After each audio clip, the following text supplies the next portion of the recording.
Now, Righteous TV's award-winning news team reporting from East Boston, here's Zachary Little and Jory Karen. Hello, I'm Zachary Little. And I'm Jory Karen. And this, oddly enough, is Righteous TV. I mean, obviously it's been a while. Yeah, it's been like 2 years, actually. Yeah, but I mean, the whole moving to Boston, you know, going to college, that sort of thing. It made it difficult to keep doing the show, but then this writer's strike happened, and all this ridiculous shit was happening in the news. And we just couldn't ignore it anymore. Yeah, but, you know, we don't have a studio to speak of anymore, but we do have our apartment here in Boston, and I think it should work fine.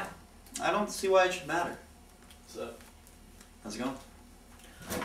In our top story tonight, the New Hampshire primary is all over, and talk about gunshine, New Hampshire, Hillary Clinton wins out of nowhere. It's kind of weird when that's unexpected, though. I know, but on Monday, all the polls showed a Barack Obama landslide, and then on Tuesday, it was like it had never happened.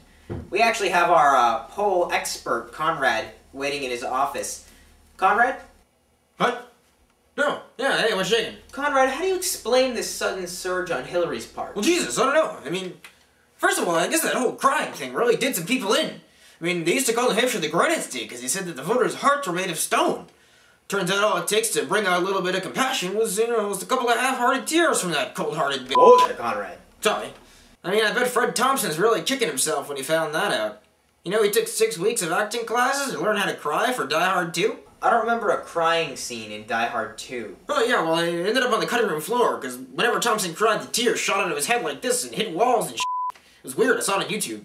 Anyway, the point is, New Hampshire voters are melodramatic, man. Well then, how do you explain the fact they also voted for John McCain? Well, that's the Puritan blood in New Hampshire taking root. Seems like such a good idea to vote for Hillary Clinton, you know, it makes you feel all warm and fuzzy, but then the other half of the state's collective brain kicks in with excess rationality and guilt. Voting for John McCain is sort of like self-flagellation, if you will, a reaction to lusting after Goody Clinton. Think of the entire state of New Hampshire as a schizophrenic Puritan. One of the ones that didn't get crushed by gigantic stones, you know. One last question, Conrad. You did the polling for us, and you had Barack Obama up just like everybody else. How'd you screw that up? Well, I mean, with any poll, the portion of the population surveyed has to be proportional to the population overall. New Hampshire's a really small state, man. You know, I talked to 9 or 10 people. I thought it worked out fine. Well, thanks, Conrad. Now, instead of concerning ourselves further with the winners of this contest, we're going to spend some time celebrating who bit the dust the hardest in New Hampshire in a segment that we're calling The Biggest Loser. Because we couldn't get the rights to have it look good naked, and that didn't really make sense anyway. Yeah, it would be kind of weird. On the Democratic side, let's hear it from Mike Gravel, Joe Biden, and Chris Dodd. Sure, they all dropped out technically before the primary, but they were still on the ballot and earned a collective total of 0%. Ouch!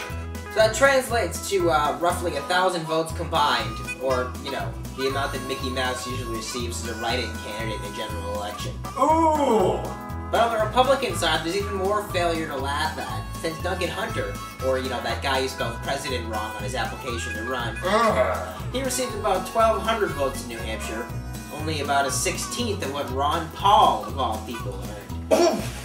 Meanwhile, the Law and Order candidate Fred Thompson didn't get nearly as much mileage out of the new exclamation point in his slogan as he might have hoped, getting only about 1% of the vote. You actually have to get up off the couch and campaign, you lazy b****. It's true.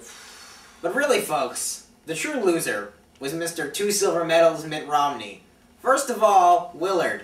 Cut it with the goddamn Olympics references, we get it. Yeah, you won a gold medal at the Wyoming Convention, but we all know which Olympics that's really like, you know? Yeah. The Special Olympics. Oh, I was thinking Winter Olympics because nobody watches those, but I like your way better. Oh.